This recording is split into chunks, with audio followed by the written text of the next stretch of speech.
человек не может быть один. И если в какое-то время ощущение свободы, внутреннего выбора, оно, особенно в молодости, интересно для человека, то опыт жизни показывает, что человек не может добиться ничего в жизни один. Ему нужно иметь какой-то круг, какую-то социальную общность. Но сколько бы друзей ни имелось у человека, он всегда будет ощущать, что чего-то в его жизни не хватает, если он не знает Бога. В самом начале бытия Господь говорит: «Нехорошо быть человеку одному». Все прекрасно было в раю, но Адам оставался один, и Господь сотворил помощника ему, человека, равного Адаму во всем и одновременно иного, который вместе с ним составил некую полноту. Потому что одиночество – это прежде всего ощущение и состояние неполноты. И страдание от одиночества – это страдание именно от этого. Но и поиск одиночества, монашества – это тоже поиск полноты. Все эти мысли об одиночестве пришли в голову сами собой, когда мы подъезжали к деревне Сосновка, где живет всего несколько человек и где мало чего осталось от некогда известного и славного Александра Невского монастыря. Весна уже стучалась в дверь, но рядом с прошлогодним снегом и не проснувшимися деревьями она чувствовала себя одиноко. И тут появилось солнце. Бугульминский Александро-Невский мужской монастырь основан в 1865 году на земле, пожертвованной крестьянами села Спасское. В 1867 году императорским указом монастырь утвержден в рамке общежительного мужского монастыря 3-го класса. Здесь было 2 храма – деревянный, теплый, однопрестольный, во имя Рождества Пресвятой Богородицы, построенный в 1866 году, и каменный, холодный, 3-престольный храм во имя Святой Троицы. Он был построен в 1892 году. Храм имел 2 предела – с южной стороны во имя святого благоверного Александра Невского и с северной стороны во имя святого Иоанна Златоуста. На территории монастыря располагалось 8 зданий, был скотный двор, кладбище, кирпичные сараи, при которых находилось 2 кузнечных горна и изба для рабочих. В 2 верстах от обители располагался хутор, где находилась монастырская мельница и пчельник. Все это было в XIX веке. В XXI здесь вот так. Октябрьская революция снесла монастырь без остатка. Много десятилетий зарастало святое место бурьяном. Основателем монастыря является крестьянин села Спасское. Этот крестьянин выбрал землю. Его звали Тимофей Арзамасцев. Именно вот в этом ущелье, по-видимому, чтобы поменьше было ветра, чтобы здесь можно было жить вот в таком уединенном месте, а место действительно было уединенное. Тут даже, по-видимому, в то время не было даже и мирских жителей. В монастыре было 2 храма. Это Троицкий собор и деревянная церковь Рождества Богородицы. К сожалению, они утрачены. Но эти места, конечно же, известны, и на этих местах будут строиться новые храмы в честь этих же праздников и тех же самых святых. Также мы планируем установить и трапезный корпус, где уже сейчас есть храм, и, конечно же, будет восстанавливаться и трапезная. Но там есть проблемы с тем, что живут несколько тоже семей, которые будут выселены или переселены даже в новое жилье, которое тоже планируется построить. Конечно же, монастырь — это не бревна, а ребра, да, то есть очень важно, что внутри, то есть очень важно, чтобы была братья. Я надеюсь, что Бог благословит создать и хорошую, крепкую монашескую общину. В В 1998 году в память о брате Александра Невского мужского монастыря на средства благотворителей построили в Сосновке деревянный храм в честь державной иконы Божией Матери. На месте, где находился алтарь Свято-Троицкого храма, возвели поклонный крест. Прошло еще 15 лет.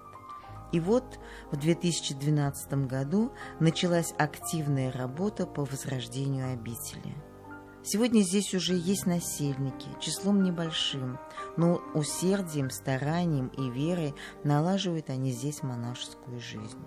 И Слово Божие звучит в небольшом, но уже теплом и уютном храме ежедневно. Слава Отцу и Сыну и Святому Духу, и ныне и присно и во веки веков. Аминь. Яко звезду Тебя пресветлую почитаем от востока, воссиявшую на запад, пришедшую всю год страну сию чудесы и доброты, обогащающие и просвещающие веру чтущие память в Александре, блажение, всего ради дни испразднуй Твое успение, люди Твои сущие, моли спаси Отечество Твое, и вся притекающая кратце мощей Твоих верно вопиющие идти, радуйся граду нашему и обители сей утверждение.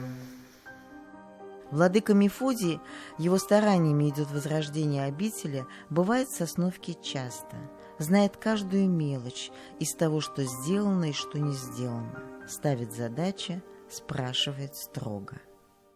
Храм в честь иконы Божьей Матери достойный есть. Мы осветили в 2014 году, в день ее празднования, 24 июня. Соответственно, здесь вот, где когда-то росли деревья, эта часть здания трапезной находилась в таком удручающем состоянии. Здесь не было крыши, не было, соответственно, ни окон, ни дверей, просто вот росли сорняки и деревья. Вырубив эти деревья, получив разрешение администрации на то, чтобы здесь создать общину, первым долгом начали делать Божий храм. И, конечно же, вот этот прекрасный иконостас был поставлен, освящен храм, и здесь уже совершается литургия на протяжении 6 лет. То есть происходит отмаливание этого места, этой обители в честь благоверного князя Александра Невского. И в этом храме находится икона Божьей Матери, написанная в XIX веке на Святой горе Афон, достойный есть.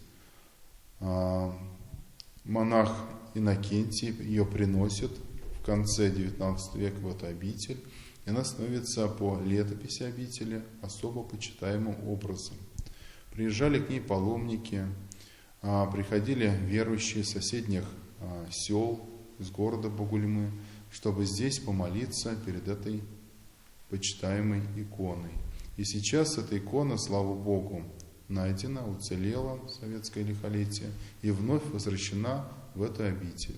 Здесь мы тоже совершаем крестный ход раз в год, в день ее празднования.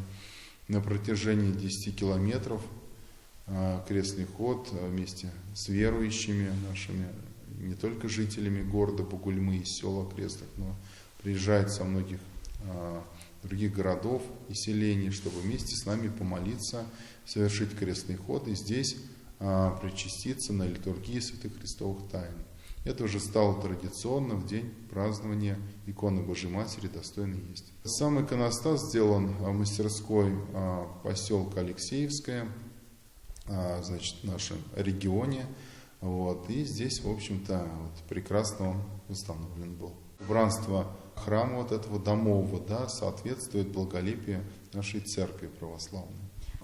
Было традиционно, что не главные престолы освящались, а пределы освящали в честь святых, в честь которых была названа обитель.